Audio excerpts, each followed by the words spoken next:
Thank you, Honorable Delegates. The next speaker on the podium is Honorable Chairperson of the House, Honorable Ryder.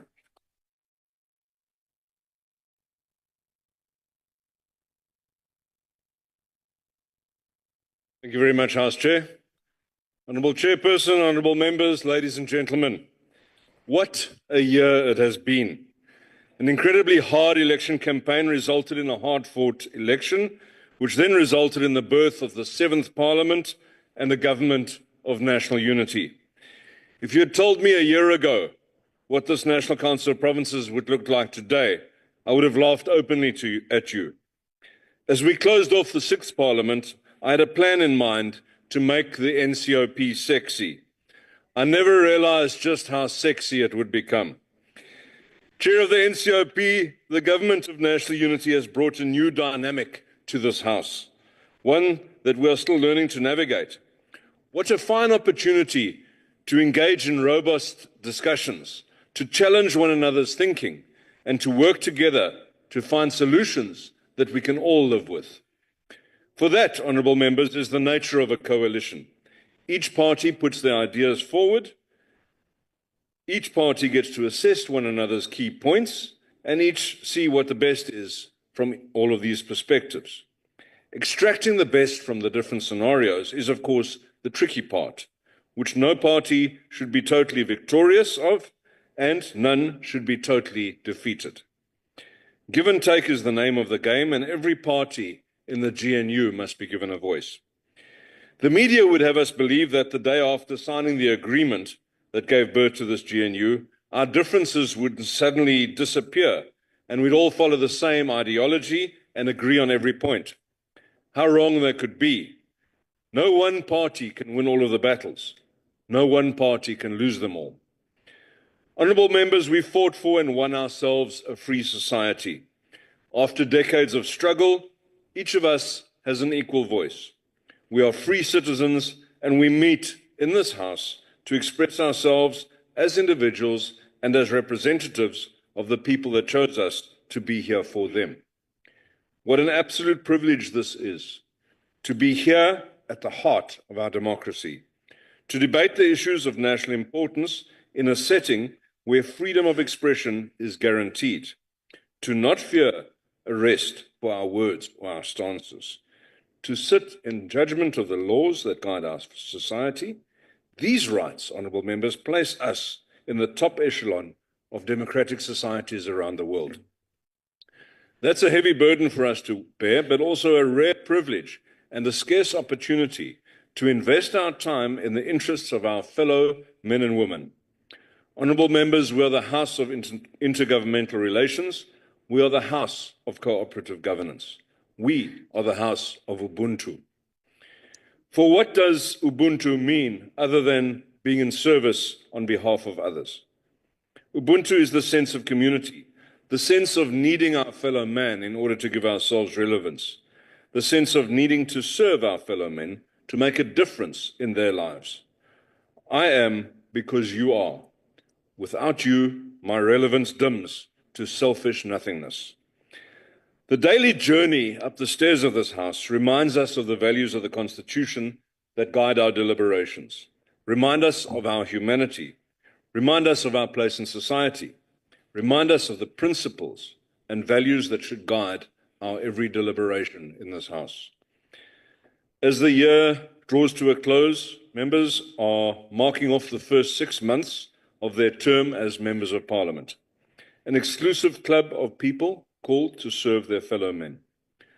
We've spent the 6 months orientating ourselves into the new system, working out how best to make the impact that we all hope to make. A good start certainly has been made with the 3-sphere planning session and the workshop for committee chairs and whips. The NCOP strategic session then brought these plans together, and we look forward to the final document of Parliament. Our path, therefore, lays before us. 4.5 more years of doing our best for the people of South Africa. It starts with us. And so, honourable members, as we depart on our holidays with our heads full of new knowledge and good ideas and plans, let us each apply our minds to the work that lays ahead and how best we can direct our efforts towards the realization of building a better South Africa for us all. I therefore thank our partners in the GNU for the engagements, collegial and robust, and for the willingness to find solutions. Honourable members, but we did not arrive here all on our own, and there's a giant machine in Parliament that has so many moving parts. So as we end this year, I think it's appropriate to voice our gratitude to the people who make our jobs easier, make our jobs possible. The parliamentary staff in their many guises, the researchers, the content advisors, committee staff, secretaries and assistants, the protection staff, the service staff and the cleaners, the wonderful chefs and catering teams who've just treated us now, the protection services and SAPS members deployed in and around our precinct, the librarians, the translators, the Hansard team, member support and travel officers. I'd like to pay special tribute to the table staff and the team in my office who have guided me through a whole new world. The DA team of support staff upstairs and the researchers have played a vital and much appreciated role. To the ushers in the chamber and every single person who forms part of the team, we see you and we thank you for your service to our democratic project. I'd also like to thank the opposition for their role in the House to date. Aside from taking a vast number of selfies, they've also done their best to show South Africa what the alternative to the GNU really is. And this has been a massive electoral boost for all the members of the GNU. And for this, we're grateful. Honourable members, our committee work often requires inputs from role players across the board, and there are many civil society groups that contribute greatly to all parliamentary processes and who need to be acknowledged for their work as well. We salute you and encourage you to keep making your submissions and presenting your criticisms and ideas. And of course, to the media as well. It's often a difficult relationship, but the association is, however, entirely symbiotic, as the media needs MPs to generate the stories for them, and MPs need the media to help generate profile. To my fellow presiding officers, I thank you for the collegiality, the guidance, and the willingness to engage. We have done well. And lastly, to our families, the tremendous supporters that enables us to spend so much time here and working for a better South Africa. The husbands and the wives, the partners, children, and extended families. We thank you for sharing your loved ones with us, with South Africa. And we look forward to spending quality time with you over the festive season. Travel safely, ladies and gentlemen. Return with renewed vigor in 2025. I thank you.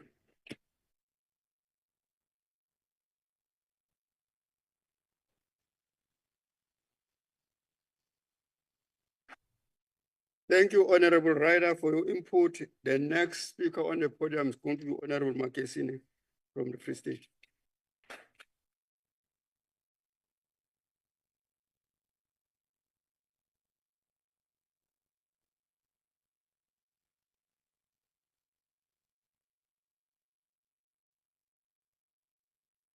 Thank you, Chairperson.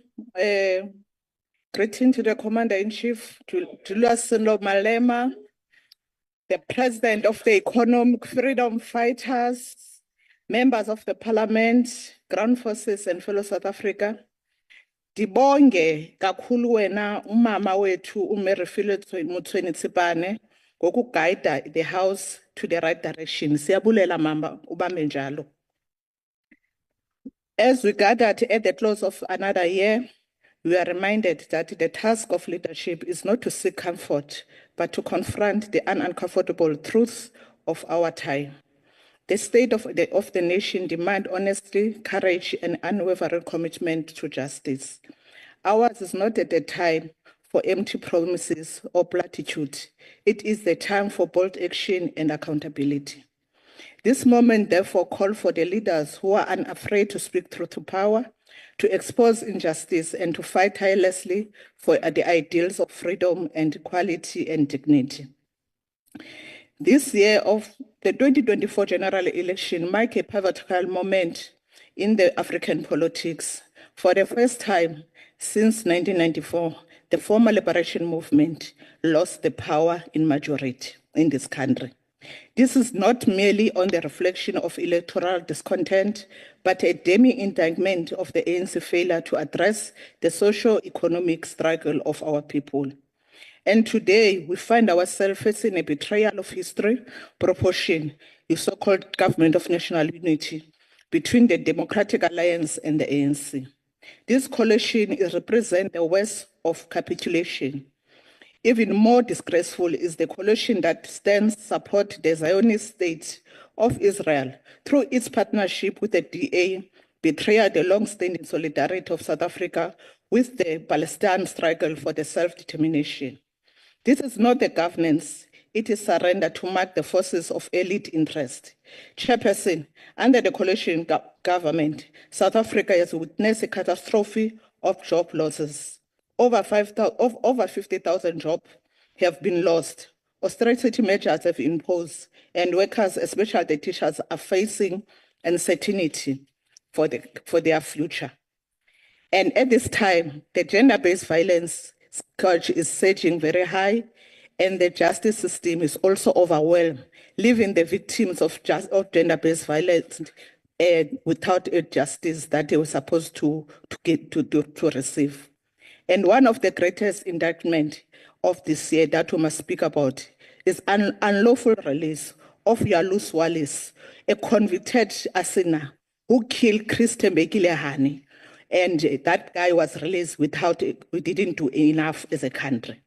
This is the act of an insult to Hani memory and to all South Africans who fought for the freedom.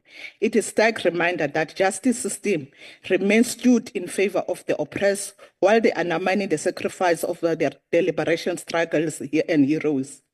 The ANC failed to oppose the release of the decisive action to demonstrate detachment of the values of justice, accountability that Chris Tembekile Hani stood for.